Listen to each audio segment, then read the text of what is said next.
Des films qui nous ont marqués pendant notre enfance, on en a tous en mémoire. Mais parmi ces films, certains se cachent dans un recoin de notre cerveau et ils finissent par se faire oublier jusqu'au jour où on retombe dessus complètement par hasard. Vous êtes sur la chaîne de CEO et aujourd'hui on va parler d'un film de votre enfance que vous avez certainement oublié, ça s'appelle Gloops, je suis un poisson.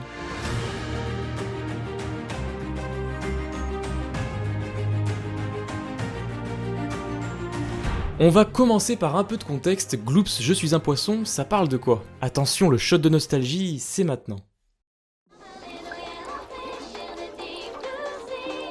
Dans ce joli long métrage en animation traditionnelle, on retrouve Fly, un adolescent plutôt casse-cou, Stella, sa petite sœur, et leur cousin Chuck, un garçon plutôt introverti passionné de science. Alors que leurs parents sont de sortie, les trois enfants vont se rendre à la mer pour pêcher. Malheureusement, la marée montante va les pousser à devoir trouver un abri, et c'est ainsi qu'ils vont tomber sur un étrange laboratoire. Le lieu est tenu par un scientifique un peu barré du nom de professeur Crevette, un nom qui lui va étonnamment bien puisque celui-ci est diplômé en biologie marine. Sa dernière création consiste en une potion qui, une fois ingurgitée, permet de transformer un humain en poisson. Ce qui devait arriver arriva, Stella se met à boire la potion parce que... Oh, de la grenadine!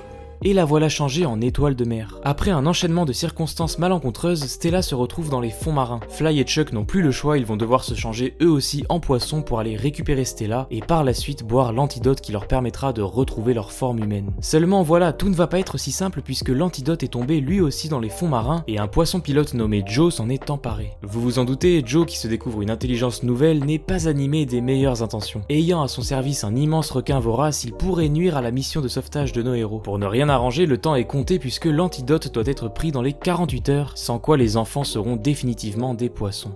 Ah, voilà un sacré pitch qui promet une aventure palpitante avec une tension qui va s'accroître tout au long du film. Pour beaucoup, ce résumé aura rappelé de nombreux souvenirs, mais j'imagine bien sûr que d'autres sont passés à côté de ce film, donc donnons un peu plus d'informations.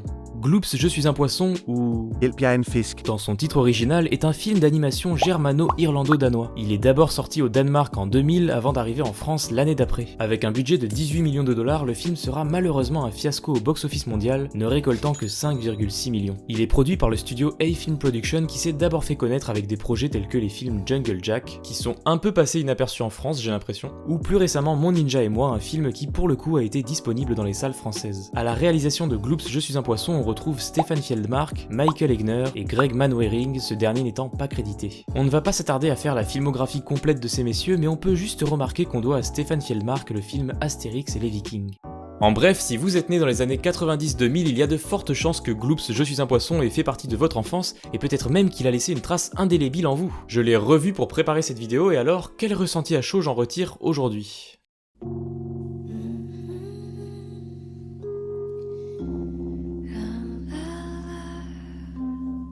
Tiens, je me souvenais pas que la scène d'intro était envoûtante à ce point.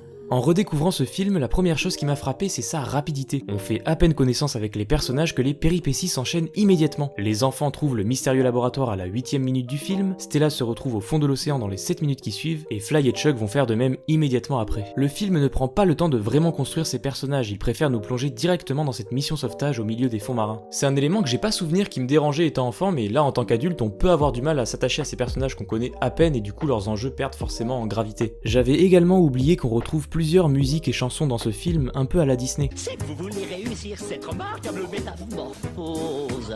Bon, on sent qu'il n'y a pas le même budget qu'un Disney, mais ces scènes restent plutôt sympas. Une autre chose qui m'a sauté aux yeux, c'est l'intervention presque systématique de la 3D. Que ça soit pour du décor, des personnages ou des véhicules, je crois que c'est l'un des films en animation traditionnelle qui fait le plus intervenir la 3D. Ici, on a même une scène avec des persos en 3D qui se transforment en persos 2D, je suis pas sûr d'avoir déjà vu ça ailleurs. Bon, le résultat, c'est que la 3D est pas toujours la bienvenue, on sent que dans de nombreuses scènes, elle a surtout servi à gagner du temps, mais à plusieurs moments elle donne un aspect désincarné à des images qui auraient pu avoir un meilleur traitement. Je pense par exemple à la pieuvre, elle aurait sans aucun doute été bien plus vivante et fluide en animation traditionnelle. Bon, ça pareil, c'est des questionnements qu'on se pose pas quand on est enfant. Je pense que ça donne par contre un côté un peu plus étrange au dessin qui se déroule sous nos yeux. Et en parlant d'un côté étrange, je trouve que ce film, qui se veut être à destination des enfants, il a quand même son petit lot de scènes dérangeantes, voire choquantes pour un enfant. On peut par exemple parler du requin qui dévore pas moins de 6 personnages à l'écran. Merci votre majesté. Et on n'est pas sur de la nourriture déshumanisée, je parle bien ici de personnages dotés d'une conscience qui se font tout simplement croquer sans autre forme de procès. On a ensuite la présence de sang dans certaines scènes, bon ça s'est vu dans pas mal de films d'animation, mais ici c'est montré d'une manière assez impactante. Avec l'écran qui passe en rouge, le ralenti et Fly qui devient complètement livide, on assiste à un moment d'extrême faiblesse du personnage, ce qui est rarement montré pour un protagoniste. Et il faut préciser qu'après cette scène, Fly va garder son apparence cadavérique pour quasiment toute la fin du film. On est loin des cartoons qui font disparaître les blessures instantanément. Une autre scène qui peut vraiment heurter la sensibilité d'un enfant, c'est celle-là.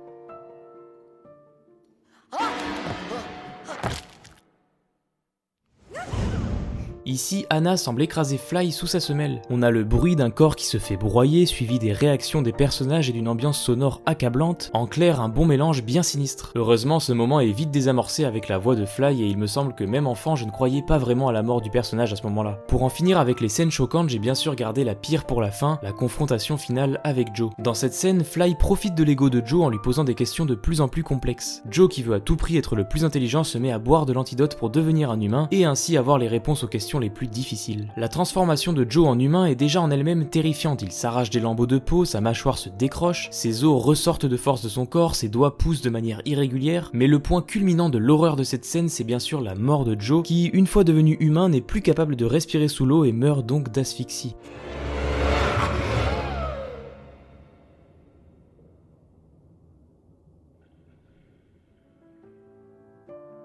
Mettre en scène une mort dans un film pour enfants, il y a de nombreuses manières de le faire en s'assurant que ça ne soit que suggéré pour que le message passe en douceur. Ici, c'est peut-être un peu trop explicite. Déjà, Fly n'a même pas une réaction de victoire, il apparaît être plutôt choqué. Ensuite, la musique se coupe complètement et c'est donc dans un silence glaçant qu'on voit le corps sans vie de Joe dériver au loin. C'est, je pense, l'une des scènes de mort les plus dérangeantes qu'on peut voir dans un film pour enfants. Et encore, si on se réfère à ce commentaire d'un illustrateur ayant travaillé sur le film, ils avaient d'abord fait une version encore plus horrifique qui a été un peu calmée par la suite. La mort de Joe, c'est pour moi l'une des scènes les plus réussies du film. Je me rappelle que quand je voyais cette scène enfant, je sentais vraiment la tension monter et Joe devenait de plus en plus menaçant au fur et à mesure de ses transformations. Et finalement, il meurt à cause de son propre égocentrisme et sa volonté d'être plus intelligent que tout le monde, c'est plutôt bien tourné. Toute la noirceur que renferme ce film se justifie principalement par son pays d'origine. J'ai pu lire des commentaires danois qui expliquent que leurs productions sont souvent beaucoup moins aseptisées qu'un Disney par exemple. Ça se voit aussi dans la représentation de l'océan, ces décors sont grisâtres, plutôt tristes, et on n'hésite pas à montrer les nombreux déchets qui traînent dans les fonds marins. On peut aussi supposer qu'il y a certainement une volonté de sensibiliser les plus jeunes à la pollution et plus généralement à l'impact négatif de l'homme sur la nature. Sur cet angle, mettre en scène les fonds marins est une idée intéressante, mais je trouve justement que les décors manquent d'un petit quelque chose pour être vraiment immersifs. Le film veut nous faire voyager dans un autre univers, mais au final, ce qu'on en retient, c'est un peu tout sauf le voyage en lui-même. Dans le monde de Nemo, par exemple, on traversait une galerie de décors marins tous différents et plus marquants les uns que les autres. Je sais que les projets n'ont pas la même ampleur, mais une immersion, ça peut tenir à peu de choses. L'idée du poisson bus, par exemple, était bien vue, mais elle aurait mérité d'être un peu plus étoffée au lieu de ne donner qu'une courte scène anecdotique. En parlant de Nemo, c'est intéressant de remarquer le nombre d'œuvres qui mettent en scène l'océan qui sont sorties dans les années 2000. Je sais pas si c'était une tendance ou si juste il y a toujours eu une fascination pour ce monde inconnu caché sous la surface de l'eau. Parce qu'en plus de Gloops et de Nemo, on a aussi Bob l'éponge qui est arrivé en France en 2002. Et si je vais chercher dans le plus niche pour les plus nostalgiques d'entre vous, on a les jeux Marine Malice qui se déroulent également dans l'océan. Dans cette même période, je jouais également à Feeding Frenzy et Insane Aquarium, des jeux PopCap Games qui mettaient eux aussi les poissons au cœur du gameplay. Je suis sûr que ces références vont parler à beaucoup d'entre vous, c'est à croire qu'on a tous eu la même enfance.